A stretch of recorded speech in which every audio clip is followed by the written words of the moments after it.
Oh, mag-i-introduce pa ba ako? Live na ho tayo ngayon. Baka naiinip kayo. Sobrang tagal ng inantay nyo. Pasensya na. Pero sabi nga nyo sa mga comment section, itong ating episode ngayon ng Wala Kayo sa Lolo Ko, Bardagulan Part 2. Yung kung nabiting kayo sa 4 alas kanina, ito na yung pagkakataon nyo. In the house, ang ating kaibigan, ang best friend ng mga DDS, kanilang paboritong Ante Claire, Attorney Claire Castro, Palace Press Officer. Hello, Attorney! Welcome sa aming bagong podcast. Yes, Bago hello, namin ito ni Romel. Ronald. And of course, my favorite senator, Senator Ronald Llamas. Ayan, kaya na pag-iinitan tinatawag mo senador eh. My fellow senator. Auntie. Ayan na. Nako, magagalit na sinasabi mo. Sino? Si attorney ano? Oo, si Antimatter. It doesn't matter ba? Long time no see. Long time no see. Parang hindi kayo magkatabi kanina, no? Namimiss nga ng ibang mga viewers natin. Si Ronron daw, nasaan? Oo, si Ron. Ayun! Diba? Sabi ko, nag-request ako. Si Ma'am Michelle yan. Baka merong Ante Claire. Oo nga. Ayun, dapat tandem. Maganda. Michelle Messina. Ayun. Ante Claire, Yusek, may special request lang ako sa iyo bago tayo magsimula ng ating bardagulan.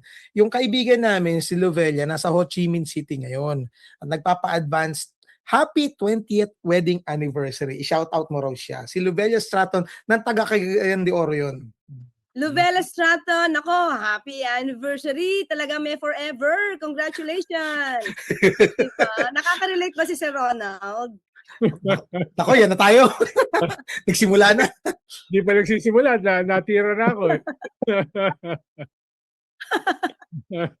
Yung kwentuhan niyo raw kanina sa 4 alas sumentro dun sa sa cabinet revamp Mukhang nangaasar ka raw, Attorney Claire. Mukhang alam mo raw yung Hindi naman. Mukhang may sinusundot ka raw kay kay Ronald Wala naman. Hinahanap lang eh. Wala pa. Hinahanap lang na Auntie Claire. Si Sir Ronald Parang kayong may alam na hindi ko pa alam. Sabi ko, hindi ko pa alam yan Sino bang bubuit mo dyan?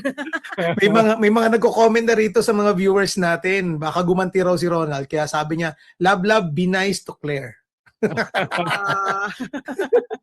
Ang dami nanonood, mga nagpapa-shoutout. Pasensya na.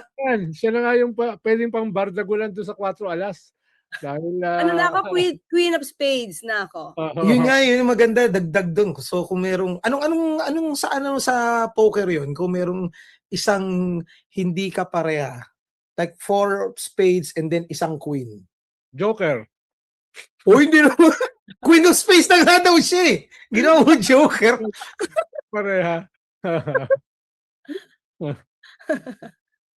Meron ka palang fans club, Attorney Claire. Ang tawag nila, mga ka-clear. Mga ka-clear, thank you Nandiyan ba sila? Mga nandito sila, nandito na sila. Mga ka-clear. Hello mga ka-clear. Ayan na, nag-shoutout sila. Ayan. Sorry medyo na-late tayo kasi kanina wala akong audio eh. Anong gawin natin, wala akong audio. Okay, kaya may mga nagtatampo na rito. Sabi ko, wait lang naman. Sinasagot ko sila sa chat. Sabi ko, ako yung sumasagot sa inyo sa chat. Simulan natin, Attorney Claire. Medyo seryoso muna. Maganda yung na pag-usapan nila Ronald last night. Ba yun, Ronald, no? Kay Christian Esguerra about sa messaging ng gobyerno. Lalo na pagdating sa issue ng corruption. May mga sectors na nagsasabi, ang ICI daw, halos mamatay na or iilan na lang. Pero ano nga ba talaga ang mensahe ng gobyerno? Talagang papalpak ang gobyerno sa pagpapakalat ng mensahe na talaga seryoso ang BBM administration sa pag-address ng corruption issues? Sa aking palagay, although syempre sinasabi kanina ni Sir Ronald na sa tingin niya kailangan na adjustment. Yun naman mga suggestion na yun ay makikinig naman kami. Pero sa ngayon, sa akin nakikita, sapat naman yung aming ginagawa. Sapat yung aming ginagawa dahil bukod sa press briefing, merong PCO na website, meron din ang Pangulo na kanyang sariling Facebook. Siguro lang, yung ibang mga tao ay interesado sa mga programa ng Pangulo. Pupunta sila sa mga state-owned networks But sabi nga natin, hindi naman natin sila mapipilit kung doon pupunta or hindi naman nila mapapanood lahat. But sa aming palagay, enough naman yung ginagawa namin. Binanggit ko kanina, na halos 483 activities na napunta ng Pangulo in this year, last year. At hindi pa kasama doon ang mga private meetings, mga sectoral meetings, kung activities lang yung sa labas. So sa aming pagtingin ay hindi nagkukulang ang Pangulo. At ang nakikita ko lang siguro na sanhi dito talaga maraming fake news peddlers. Right. At at sa aking palagay ay may nakikialam na rin na ibang bansa dito sa ating Yun. bansa. Totoo Buti yan. na-highlight Dahil yun. makailang na gusto ko nga ipagpasalamat dito kay Sir Nico Balbidina na parte ng inyong grupo. Dahil inaral niya to. Sinabi niya na kapag umaangat ang Pangulo at nagiging maganda ang takbo ng gobyerno, may mag-aangat sa Manchurian candidate. Iaangat yun at pasirain ang gobyerno. Siguro with that, kasi hindi lang mga Pilipino ang kumbaga nagbibigay ng kanilang mga hinaing. Mukhang may ibang bansa pa na nakikialam sa politika natin. Siguro doon sa parte na yun, kailangan namin ng adjustment pa. Speaking do sa pag-aaral na sinabi niyo, Attorney Claire, mayroon ding mga nakikitang mga pag-aaral ang mga ibang grupo, lalo na even sa Taiwan. Kasi meron ako mga kakontak din sa monitoring group, mga academics and even journalists sa Taiwan, na nakikita nila na yung tactics na ginagawa ng ibang bansa sa Taiwan for disinformation at cyber attacks, parehong-pareho ginagamit nila rito sa Pilipinas. In fact, I was told that the Philippines will be Taiwan 2.0 pagdating sa cyberspace warfare. So anong mga steps ang gagawin ngayon ng BBM administration to address this? Not just for the sake of of course, I'll be blunt about it, no, dahil lang sa politics or even saving yung yung public image ng Pangulo, pero to save yung reality ng what's happening in our country, na para hindi nananaig ang fake news at disinformation. Yes, totoo yan. Alam mo, kasi syempre pagka kami naman nagbibigay ng mga programa ng Pangulo, hindi naman to para ipropaganda eh. Pinapakita lang namin sa tao kung saan ba kayo makakahingi ng tulong, anong programa ang naaayos sa inyo. At ito nga merong i-announce na napakaganda na para sa mga kabataan. Na sabi ng Pangulo, kailangan ma-spread yan sa kasulok-sulukan ng Pilipinas. Siguro ganito, no, Romel and Sir Ronald. Kailangan pa namin mas paigtingin. Wala kasing yung mga tumutulong kay Pangulo na mga vloggers, yan yung mga organic talaga eh. Hindi nagbabayad ng anuman para ipapropaganda ang Pangulo. Wala kami nun eh. Sa amin lang kung ano yung naibabalita namin, ito sa news. Siguro yung mga nagbablog sa amin, pabor kay Pangulo, ito talaga yung mga organic at talaga mga naniniwala sa Pangulo. Siguro pag-uusapan namin kasama, syempre, tatanungin natin si Sec Dave patungkol dyan, kung ano pa yung mas nararapat. Kasi umiigting eh. The more na inaangat mo ang Pangulo, the more na pinapakita mo ang ganda ng trabaho ng Pangulo, the more na merong nagpapabagsak sa kanya sa pamamagitan ng fake news. Yun yung masakit eh. Kasi yung mga naive na mga kababayan natin na minsan hindi na inaabot ng talaga mga news na legit. Mas nakikita nila yung mga chismis na mga ibang fake news peddlers na mas nakakaano ng kanilang isip, yung kanilang mga pagdidesisyon, hindi na tumutugma doon sa katotohanan eh. Naniniwala sila doon sa iba mga fake news peddlers na alam natin ang gumagawa nito ay iba. Karamihan dito dami account eh. Or mga troll eh. So, tingin ko kailangan namin pag-usapan this year kung ano pa ang dapat namin na magawa para mas, alam nyo, mas malabanan pa. Hindi lang yung mga troll na kundi yung mga nanggagaling foreign din. Yes, right, naman. Right. Mas mahirap yun eh. Tama. Ronald, ikaw na magtanong kasi ako tinawag na sa first name ni Attorney Claire. Ikaw tinawag na Sir Ronald. So, isa lang ibig sabihin, no, marunong gumalang sa matanda si Attorney Claire. In relation dun sa pinag-uusapan natin ngayon, no? Ang itatanong ko sana ay, meron ba kayong clustering in terms of coordination at saka strategizing? Dahil practically, we're in the middle of a political war. Meron tayong foreign invader na hindi lang ini-invade yung ating territory, kung hindi assets dito sa loob. No? Merong internal na ginagawa to undermine yung gobyerno, yung ating mga institusyon, at i-propagate yung kanilang linya. Tapos, siyempre, sinasakyan nila yung political dynamics dito. Meron silang mga kakampi, meron silang mga assets, etc. etc. So in that context, kinakailangan ng greater coordination. Halimbawa, yung iba't ibang spokesperson ng iba't ibang ahensya ng gobyerno, meron bang ganong klaseng cluster? Spokesperson ng AFP, ng DFA, ng DOJ, ng Malacanang, para yung messaging, yung narrative ay nagko-complement at hindi nagbubungguan. No, halimbawa, dati yung ating security forces, ang daming spokesperson eh. So, minsan iba yung sinasabi ng Coast Guard, iba sinasabi ng Navy, iba yung sinasabi ng Army, iba sinasabi ng Department of National Defense. Ngayon, sinubukan na nilang i-streamline ng konti yung ganong klaseng problema. Pero yung buong gobyerno ba, may ganong klaseng clustering para yung line of attack at saka yung line of defense ay medyo nagko-complement sa isa't isa. Halimbawa, meron din bang ganong klaseng clustering? Halimbawa, sa issue nitong unprecedented corruption scandal na ito. Paano mahirap kasi na sasabihin ng DPWH o kakasuhan itong 67 na ito ngayong Disyembre, tapos sasabihin ng ICI, oo, kakasuhan yan. Tapos sasabihin ng Ombudsman ay before Christmas, may mga makukulong, o sasabihin ng DILG, etc. Tapos ang mangyayari, iba pala yung mangyayari. So, may ganun ba na clustering para mas maging effective yung not only the line of the attack but also the line of defense, no, dito sa unprecedented issues na kinakaharap ngayon ng bansa? Actually, meron kami, may pag-meeting kami together with the cabinet secretaries, ano na yung programa nila, napag-uusapan ito. Para alam din namin, kasi syempre, ang dami-dami mga programa ng ibang mga cabinet secretaries na dapat ay ibabato sa amin.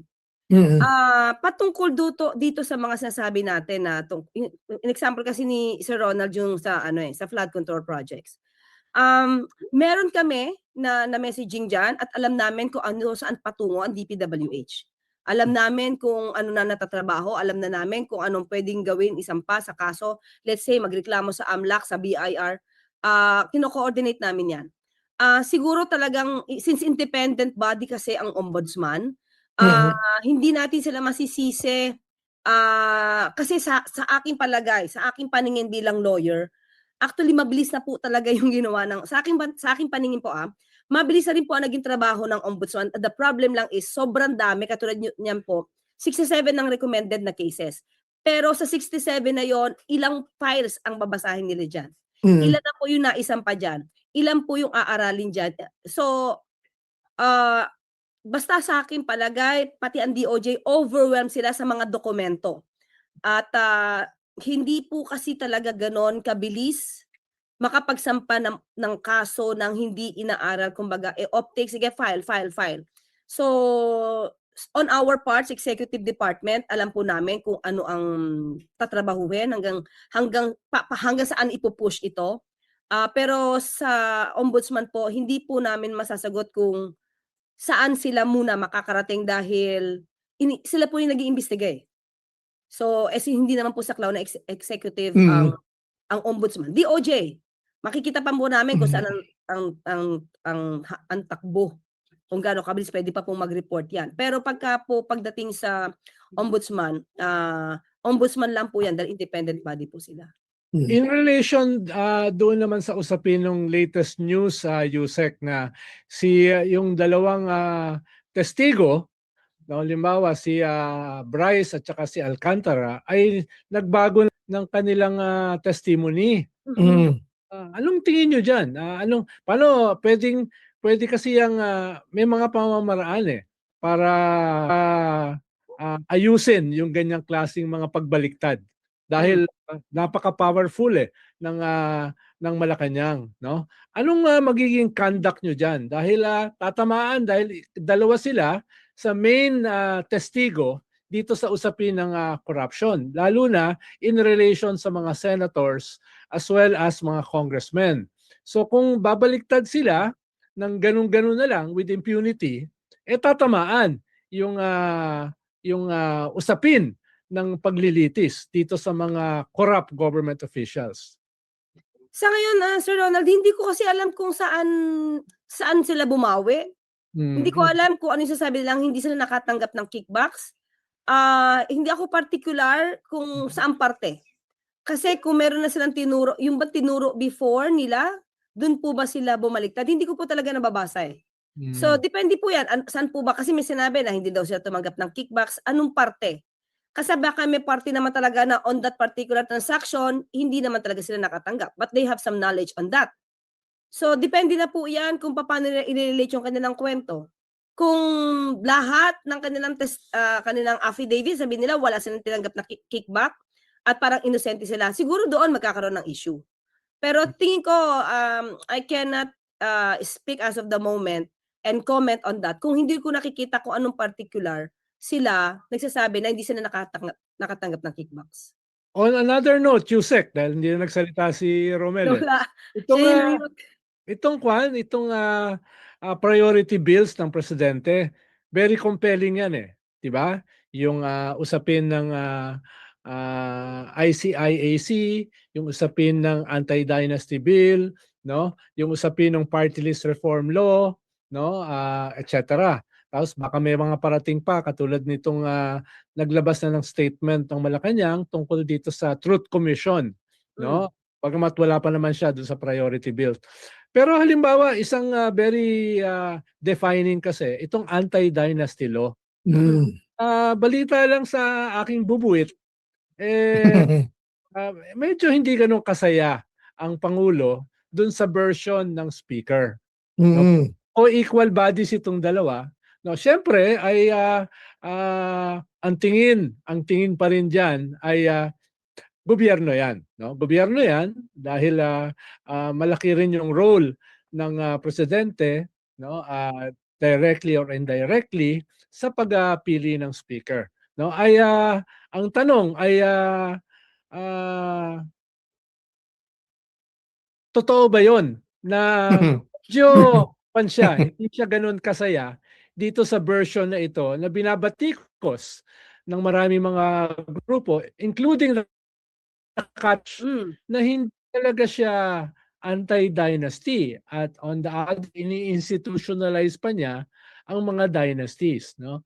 At kung hindi ito mare-resolve, bahagi ito sa magiging issues against the government kahit separate body ang executive sa legislative. Well, alam naman natin na isa sa anti-dynasty ang priority bill, na isa sa priority bills ng Pangulo, itong anti-political dynasty. So, alam nila kung ano ang timbre nun. Alam nila kung ano mensahe nun. So, ibig sabihin lang nun, ayusin nyo yung bill na gagawin nyo. Hindi yung hindi yung questionable na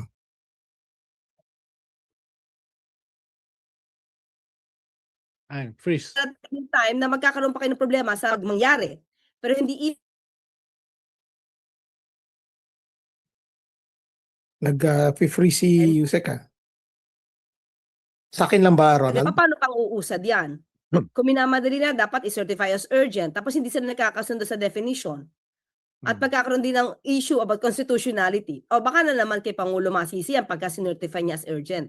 So, mas maganda po yan talagang dumaan sa debatehan, yung pinakamagandang version na naaayon talaga doon sa maaaring makabuti sa political system natin. Yun talaga ang dapat ipatupad. At hindi naman tututo ng Pangulo sa magandang version ng anti-political dynasty. At kapag naman po nakita yan, na ito ay talagang makakabuti sa ating bansa, hindi naman po hindi pipirma ang Pangulo eh.